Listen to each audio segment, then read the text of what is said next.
vis galvojau, kaip čia intro pradėti. Na ir mintise susidėliojo tokie žodžiai. Tai šį kokteilį apibūdinčiau taip. Tai yra subtilaus skonio su gilia istorija gėrimas stiklinėje, kuris simbolizuoja tikrą moterišką meistriškumą už baro. Tai šį naują epizodą skirsiu vienai tokiai damai, kuri paliko nepamirštamą žymą kokteilių kultūroje. Tai va, gražiai visai nesusidėliojo. Tai bus įdomu, kaip visada jūsų laukia istorija, receptas, kokteilis į barą.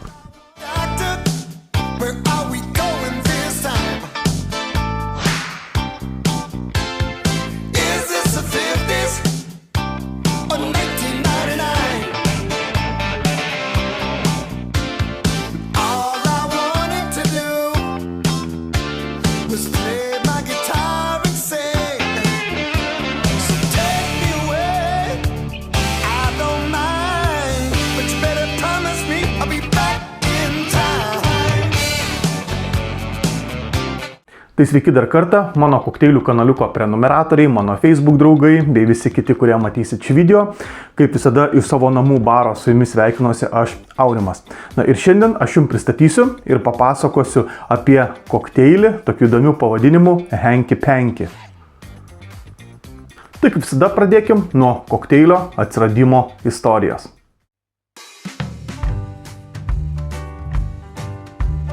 Taip, dabar galvoju, nuo ko čia pradėti.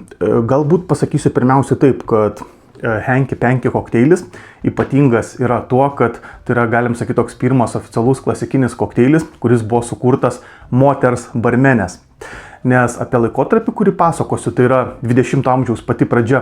Tai apskritai barų bei kokteilių kultūra, jinai buvo užvaldyta vyrų. Ir praktiškai buvo neįmanoma rasti moters, kuri dirbtų barmenę už baro ir maišytų kokteilius.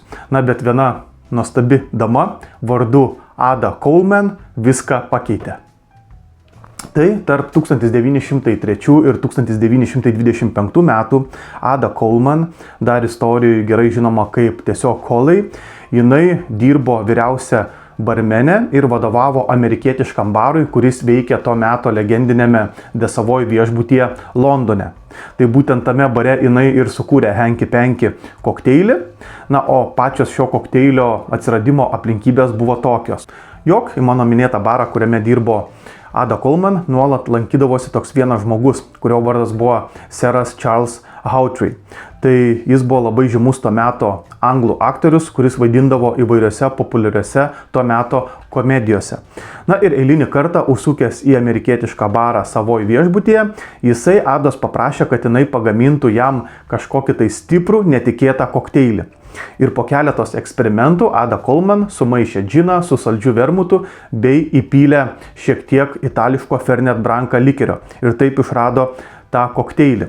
Ir būtent tas likeris buvo toks kaip ir slaptas to kokteilio ingredientas. Nes įdomu tai, kad Fernet Branca itališkas likeris, jisai nebuvo tuo metu labai naudojamas dažnai kokteiliams. Į jį buvo žiūrima labiau tokį kaip į medicininį gėrimą. Na, iš pradžių atrodė toks rizikingas galbūt Ados Coleman žingsnis įpilti to likerio, bet tas žingsnis pasiteisino su kaupu.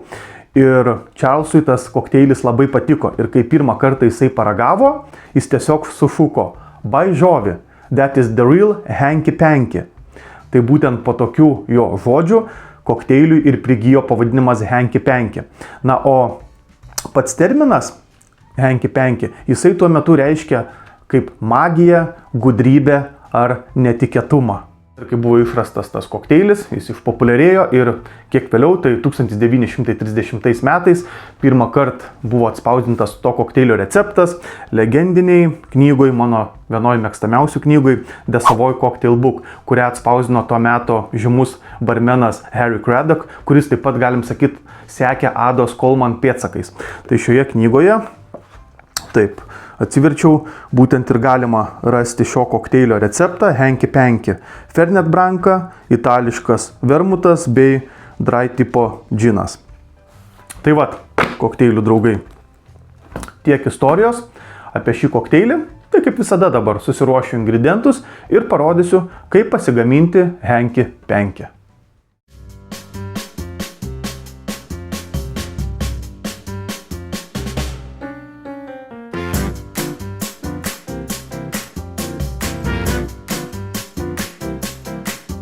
Tai kai matot, ingredientus kokteiliui susiruošiau, tai jums reikės saldaus vermuto, London Dry tipo džino bei jau mano minėto itališko Fernet Branca likerio.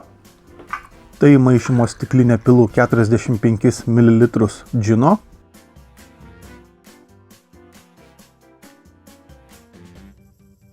Taip pat 45 ml saldaus vermuto.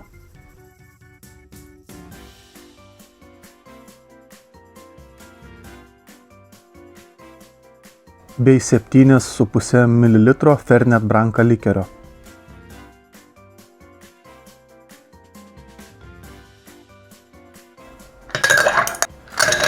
Pridėjęs ledukų gerai pamaišau apie 30 gerų sekundžių.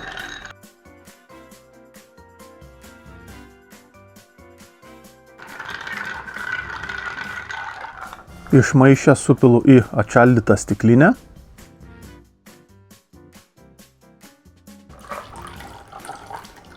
Aromatui išspaudžiu apelsino žievelę, kurią patrinu aplink stiklinės kraštus, taip pat tą pačią žievelę papuošiu kokteilį.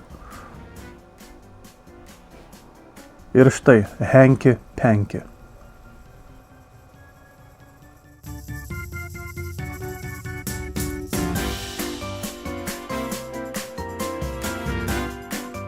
Taigi, metas paskanauti. Henki penki.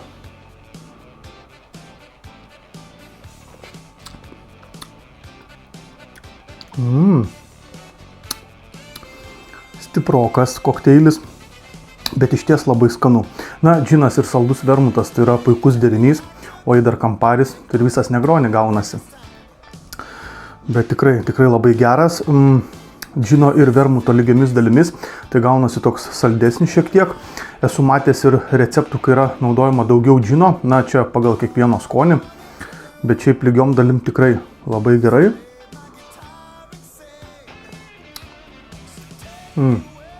Taip pat jaučiasi ir Fernet Branca, tas toks pipirmėtės poskonis, ne per aštriai, ne per daug, tikrai labai visai gerai subalansuotas. Toks klasikinis, geras, stiprus kokteilis. Tikrai verta paskanauti. Tai va, draugai, tikiuosi šis video patiko, tai šiandien bus tiek ir susitiksim kitą kartą. Iki. Please don't try.